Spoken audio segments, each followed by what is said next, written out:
రాయి పండులాంటి బొక్కలున్నాయో లమ్మ బొక్కలున్నాయో.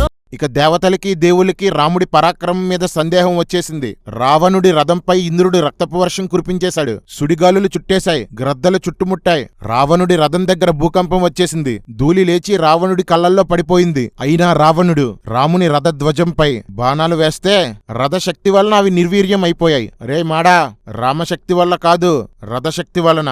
వెంటనే రాముడు రావణుడి రథధ్వజాన్ని పడగొట్టాడు. రావణుడి రథధ్వజాన్ని ఎన్నిసార్లు పడగొడతారా? ఏంట్రా ఈ పిచ్చి రామాయణం? రావణుడు గదలు విసిరితే రాముడు బాణాలతో వాటిని కొట్టాడు. ఆ గదలు ఎగిరి వానరుల మీద పడిపోయాయి. ఏంటి రామా ఇది? గురి ఎటు పెట్టావు? గురి తప్పలేదు, తప్పించాను. నేను వీరుణ్ణి. గుడ్, ఎల్కేజీలో పడండి. రాముడు రావణుడు ఒకరినొకరు బాణాలతో కొట్టుకుంటున్నారు. రాముడు ఒకేసారి 20, 30, 60, 100 బాణాలు రావణుడి రథంపై వేశాడట. ఒకేసారి 100 బాణాలేంట్రా?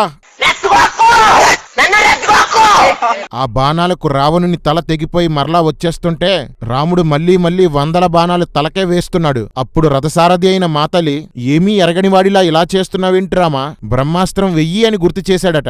ఎర్రిరాముడు బ్రహ్మాస్త్రాన్ని మర్చిపోయాడట. కాకి మీద వెయ్యడానికి మాత్రం గుర్తుందే, ఇక్కడ గుర్తు రాలేదట. జై గజనీరామ్. రాముడు బ్రహ్మాస్త్రం పట్టుకొని లాగి రావణుడి గుండెపై కొట్టాడు. అది రావణుణ్ణి చంపి మళ్లీ రాముడి బాణాల్లోకి వచ్చి కూర్చుందట. అలా రావణుణ్ణి రాముడు చంపాడు. నో, అందరూ కలిసి రాముడితో చంపించారు. ఆకాశం నుండి పూలవర్షం కురిసింది. అందరూ రాముణ్ణి పొగుడుతున్నారు. రామాయణంలో రాముని సూరత్వం ఇదే.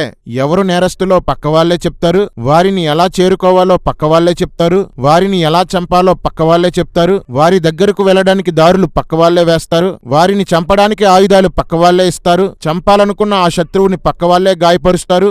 ఆఖరిగా రాముడు బాణం వేసి నేనే పీకాను అంటాడు. కేక్ కోసిన పిల్లాడి చుట్టూ చేరి అందరూ చప్పట్లు కొడుతుంటే ఆ పిల్లోడు మురిసిపోయినట్లు అందరూ రాముణ్ణి పొగుడుతుంటే ఈ పిల్లబచ్చ అలా మురిసిపోతూ ఉంటాడు. రామాయణం ఎంత దారుణమైన సొల్లు కదంటే, రావణుని భార్య మండోదరి వచ్చి రావణుణ్ణి చూసి ఏడ్చి శ్రీరాముడు మహాయోగి, పరమాత్మ, మహాత్ముడు, సమస్త ప్రాణుల్ని పోషించువాడు, మహావీరుడు అని పొగుడుతుంది.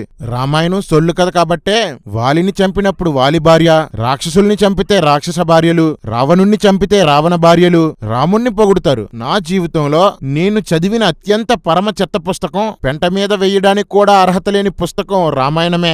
రావణుణ్ణి చూసి ఏడుస్తున్న మండోదరి వక్షస్థలం కన్నీటితో తడిసిపోయిందట. అరే మాడా, ఇప్పుడు కూడా వక్షస్థలాన్ని వదలరేంట్రా?